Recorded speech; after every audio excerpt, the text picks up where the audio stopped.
यह अभूतपूर्व है। आपने आज तक ऐसा नहीं देखा होगा कि आचार समिति में फर्जी मामला बनाकर इस तरह से किसी भी सदस्य की सदस्यता ले ली जाए। आपने यह भी देखा होगा कि अगले को अपना पक्ष रखने का मौका भी नहीं दिया गया। ये पटकथा दिनांक 19 अप्रैल 24 को एक अन्य मार्ग में माननीय बिहार के मुख्यमंत्री नीतीश कुमार के नेतृत्व में बन चुका था। उनका साफ कहना था कि भाई सुनील कुमार सिंह जो भ्रष्टाचार की बात उठाता है, किसान की बात उठाता है, मजदूर की बात उठाता है, रोजगार की बात उठाता है, उसकी सदस्यता चाहे नियम विरुद्ध हो आपको ले लेना है। और इसके लिए दो व्यक्ति को यह कार्य सौंपा गया। एक को लोभ दिया गया कि भाई आपको उप सभापति बनाया जाएगा और एक को लोकसभा का टिकट देने का प्रलोभन दिया गया। और इस प्रलोभन के दबाव में सारा कुकर्म कराया गया उन लोगों से।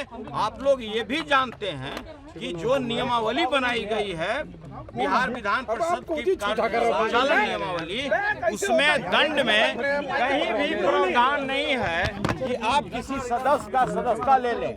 तो आपने ये भी देखा होगा कि जिस तरह से आज सदन में जब नेता प्रतिपक्ष ने कहा कि भाई यह जो आप इस मामले को लाए हैं इस पर चर्चा होना चाहिए, सभापति महोदय ने हम लोगों को आश्वस्त किया कि भाई इस पर चर्चा जिस समय ये आएगा हाफ टाइम के बाद कराया जाएगा।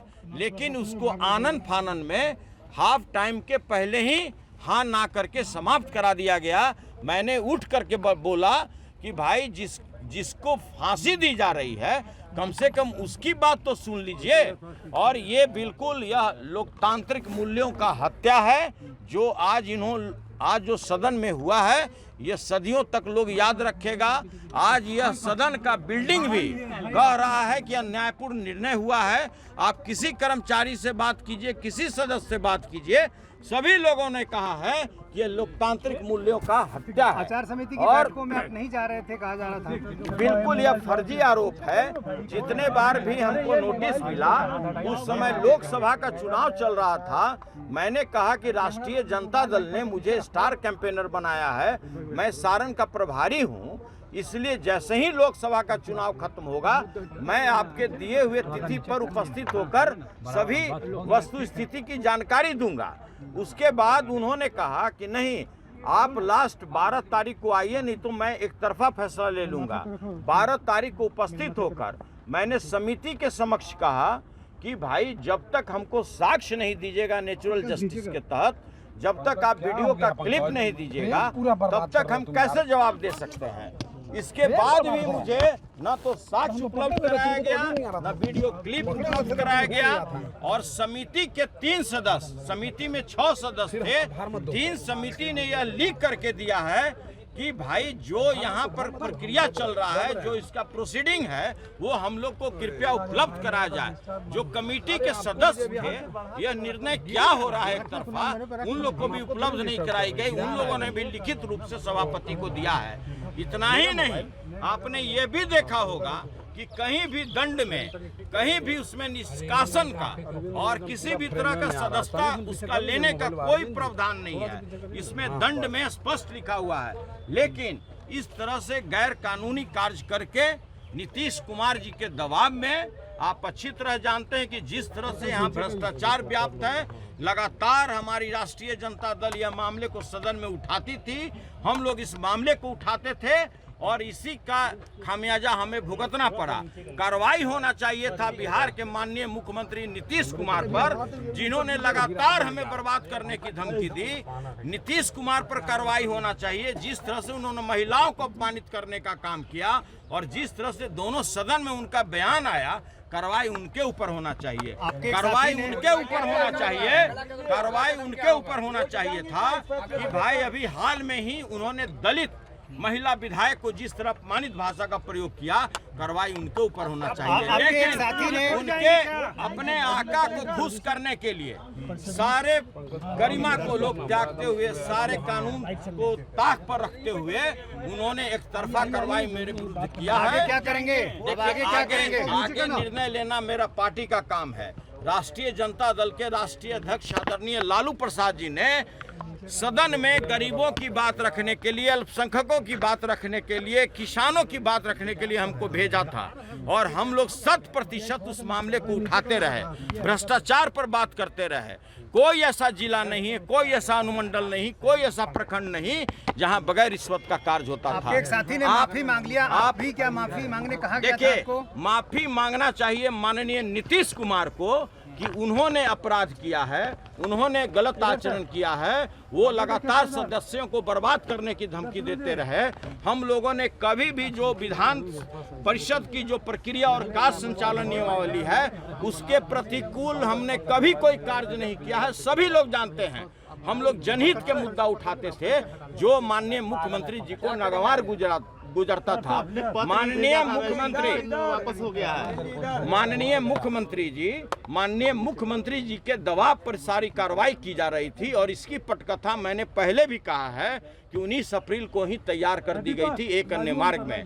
उसके अलावा देश में पहली बार आपने देखा होगा कि जो पत्र हमारा हाथ से लोग स्वीकार नहीं करता था, जो हम सभापति या जो आचार समिति के अध्यक्ष थे उनको देते थे, तो मैंने डाक से भेजना शुरू किया। डाक मेरा लौटा दिया जाता था। मेरा डाक कहता था कि नहीं, सचेतक सुनील कुमार सिंह का चिट्ठी रिसीव नहीं करना है। इस तरह का वाकया इस सदन में हुआ है और यह बिल्डिंग भी आज आंसू रो रहा है कि जिस तरह का न्यायपूर्ण कार्य मेरे साथ किया गया है, जिस सदस्य के साथ किया गया है, आज मेरे साथ हुआ है, कल अगले के साथ होगा, लेकिन बिल्कुल अन्यायपूर्ण कार्य है। कोई आदमी को उपसभापति बनना था, किसी को लोकसभा का सदस्य बनना था और नीतीश कुमार जी ने उन लोगों को प्रलोभन देके दबाव में ऐसा कार्य कराया है जो नियम संगत नहीं है। आज तक पूरे देश के इतिहास में ऐसी घटना नहीं हुई है कि कोई व्यक्ति अगर वेल में आकर के न्यायपूर्ण तरीके से, संसदीय तरीके से अगर अपनी मांग को रख रहा है, किसानों की मांग को रख रहा है, जो बेरोजगार युवक है उसकी मांग रख रहा है और उसकी सदस्यता खत्म कर दी जा रही है। मिमिक्री करने का भी है, आप नीतीश कुमार की मिमिक्री कर रहे हैं। बिल्कुल फर्जी आरोप है। अगर मिमिक्री आप कभी भी, आप लोग मीडिया वाले हैं, आप लोग भी जब कार्य संचालन होता है तो उस समय आप लोग भी उपलब्ध होते हैं। कभी भी वीडियो निकाल लीजिए कि क्या डॉक्टर सुनील कुमार सिंह ने कभी मिमिक्री की, और यदि मिमिक्री करता भी तो वो भी अपराध नहीं है, वो भी अपराध के श्रेणी में नहीं है कि कोई किसी की मिमिक्री करे और उसकी आप सदस्यता ले लें। आप लोग जानते हैं कि भारत के माननीय प्रधानमंत्री जी भी किसी की मिमिक्री किए लेकिन उनकी सदस्यता नहीं गई। यह बिल्कुल फर्जी है, यह आरोप फर्जी है, यह आरोप फर्जी है और ये लोग डिटरमाइंड थे, पटकथा पहले से तैयार था और इसमें जिस तरह का आरोप लगाए गए हैं कहीं दूर दूर तक मेरे ऊपर आरोप साबित नहीं होता है। देखिए, किसी व्यक्ति को अगर आपने सदन से निकाल दिया तो आप सड़क से नहीं हटा सकते हैं। मेरा आवाज सड़क पर से ऐसा, समाजवादी चोला में देश में इतना बड़ा भ्रष्टाचारी नेता कोई नहीं है माननीय नीतीश कुमार जैसा। माननीय नीतीश कुमार जैसा महिलाओं को अपमानित करने वाला नेता इस देश में कोई पैदा नहीं हुआ है। माननीय नीतीश कुमार जैसा नेता जो सदन में प्रत्येक सदस्य को डराता हो, कहता हो कि दबाव देंगे तुम बर्बाद हो जाएगा, ऐसा नेता आपने नहीं देखा होगा।